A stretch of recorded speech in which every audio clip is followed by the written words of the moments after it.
Hey guys, welcome back. Just in the corner of the hotel room right here, and I thought I'd jump on quickly. Few questions on my emails. A huge interest in Isle corporations within a pretty large complex structure, and people comparing the differences also with Cayman Islands as well. So very interesting structures and companies to actually look at. So this video is all about Isle of Man versus Cayman Islands, right? So Isle of Man, firstly, is situated just outside of Liverpool, in between the UK and Ireland. Little island called the Isle of Man. It is a British Crown dependency, right? And it's got a very strong regulatory framework, as well as banking accessibility as well, compared with Cayman, right? So it's actually respected by EU and UK financial institutions. It's subject to FAT, CA, and CRS and OECD standards, which obviously depends on what values and objectives you have personally, but generally that's great, right?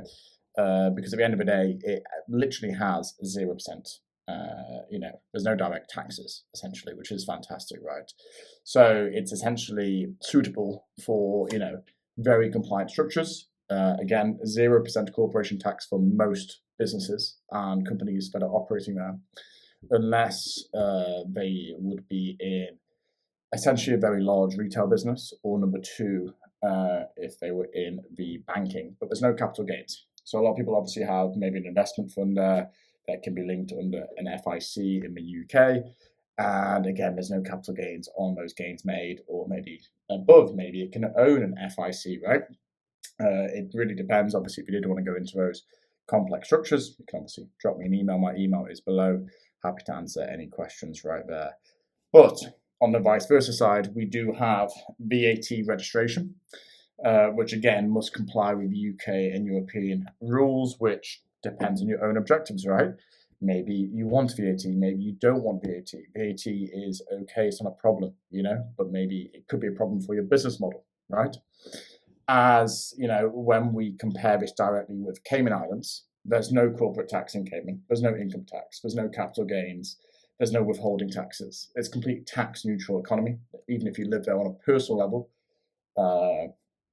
as a corporation level as well, right? So very interesting. Both very interesting, very useful companies. Maybe you can use both of them within your structure, or maybe you just want a single entity, okay? But again, when we have a look at the Cayman Islands now, we're looking at a UK overseas territory. It's often viewed as, the king of offshore hedge funds, essentially. Usually most hedge funds in the world are actually set up there on an offshore basis. So it is one of the most, offshore formations you can actually do.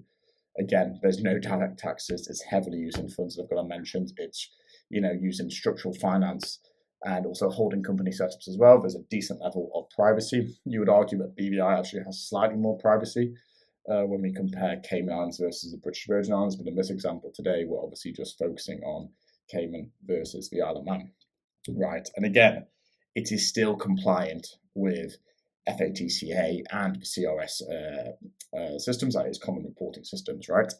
But historically, it's under a lot more scrutiny when we compare it over to the Isle of Man. Most of these British overseas territories are under a lot of scrutiny anyways, especially from the EU, with the pressures to actually target this tax avoidance all across the world, as we've seen. However, depending on the political mood, it can actually be blacklisted. I've noticed with some of the clients who are going through banking applications recently, we've noticed a vast change this year compared to last year with those banking applications with Cayman Island formations, right? We're trying to onboard them into fintech companies into Luxembourg, Belgium, Lithuania, and London as well, right? And the period to actually onboard these, and these have been low risk industries, low risk business models, but obviously in a high risk jurisdiction, right? So we've actually noticed a massive difference with the onboarding times. Even now BVI potentially is looked at even better than Cayman. Again, it depends on case by case. But at the end of the day, we have seen a little bit more scrutiny, pressure the Cayman Islands to obviously be less private and be more compliant around the world and respectable around the world. Well, we see this changing. We've seen all these economic substance acts come into play. If you did obviously then want economic substance in either the Isle of Man or Cayman, this can obviously come at a great cost. Maybe you're happy to pay those costs, But at the end of the day, it really depends on your individual objectives, your corporate objectives, and what you're looking to achieve, right? So none of these might be right for you. One of them might be right for you. They both might be right for you. It's all case by case. We need to look at everyone with an individual manner and actually look at their objectives and see where we actually move forward with them, and whether these, corporate structures even align with those objectives. Maybe it's easier for someone to just say completely onshore using an FIC, a UK trust, and UK holding companies, or maybe even Irish, right? Ireland have also have fantastic regulations and really, really good systems to obviously combat the recent, changes in stances to add scrutiny to all of these offshore havens. The Isle of Man isn't much as well known. You don't have the scrutiny. It's very famous for registering those jets. There's some good documentaries on YouTube. I'll put a link below. Maybe there's a great documentary actually on about how the private jets are registered there. I've actually never been there myself. I've been to a lot of countries, but never been to the Isle of Man. But again, it's much easier being in the Isle of Man, vice versa to Cayman. When we look at banking access, we have with the Isle of Man, we've got EU and UK corresponding banking access. The same as easy to get local and UK banks. These are high street banks, especially if there's real substance there. You can look at, Coots accounts, Hall & Co, Lloyds, NatWest. You can look at these actual traditional banks that you would love to be in, maybe even Revolut, right, and Wise. As, it's very conservative banking. As when we go straight over to Cayman, yes, there's very strong private banking and investment firms over there. However, open accounts locally is possible, but there's huge compliant processes on the KYC and AML fronts due to the scrutiny that's been getting. It's just basically got to do these, right?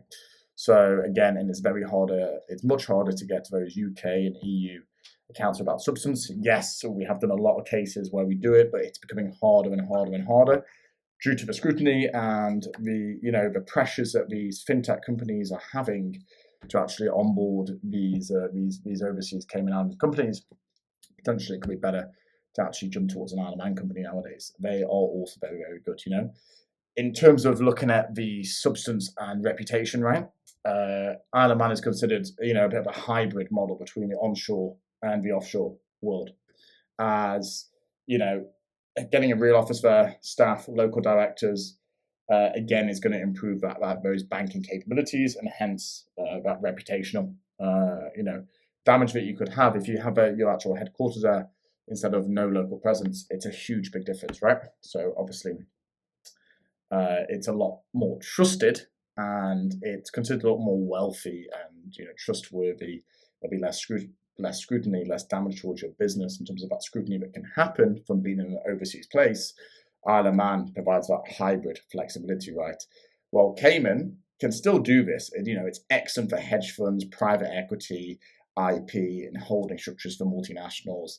And again, it is acceptable in most countries, but there's been a lot of scrutiny there recently, and it does create that high risk profile as banks would be looking at the compliance. They would look at this like a high risk jurisdiction, right? So again, the best use cases is really for your personal objectives when we even look at these. For the Isle of Man, if you're looking at a UK, EU front-facing business, trading companies, that are needing banking, right, trust of family office vehicles, e-gaming and fintech licensing, the Isle of Man could be that company that you are looking for to form in that kind of hybrid manner, right, between that onshore and offshore, meeting in the middle, right there. While Cayman Islands are looking more at fund management, global holding structures, multinational actual IP vehicles and investment vehicles, right? Maybe paired with Luxembourg, for example, we do see a lot. And again, high net worth, basically wealth protection, let's call it, So at the end of the day, if you're looking at targeting UK, EU markets and creating that very legitimate front without that obviously actual scrutiny, hiring in the UK, and obviously having that compliant asset structuring vehicle, Isle of Man might be something you want to point towards. While Cayman is, if you're looking at pure offshore, a little bit more privacy, private fund, private equity, and multinational holding companies in terms of just having that framework that allows you to do it and meet your own objectives, then obviously Cayman potentially you might be pointing towards. And again, you can go ahead and drop me an email with any questions that you have. very popular companies recently. We've seen a lot of demand for both sides, obviously over in Isle of Man and in Cayman, just clients wanting these formations. They're usually actually living outside of the European economic area. Maybe Dubai, we see this a lot. Dubai is not trusted really a lot nowadays, especially if you're trying to have a UK face of business. So Isle of Man, Cayman could be a fantastic actual company for this, especially with some UK banking fintech solutions. So again, it's very complicated. There's no straight answer, but this is better, this is better. It's all case by case, and hopefully I've explained some of the pros and cons of the Isle of Man company formation and the Cayman Islands company formation for you right there. They're both very similar, but again, we're going to see, generally speaking, just because of people generally want the offshore nature of the business, want those higher actual privacy laws, the Cayman Islands demand will always generally be there. Yes, it's always going to have some scrutiny, but I think that Cayman Islands will always remain there in the current tax status, the tax neutral status that it does have, while the Isle of Man, again, has some great laws, but again, it's not as private right, and it is still under complete crown dependence. So I hope that really helps, guys.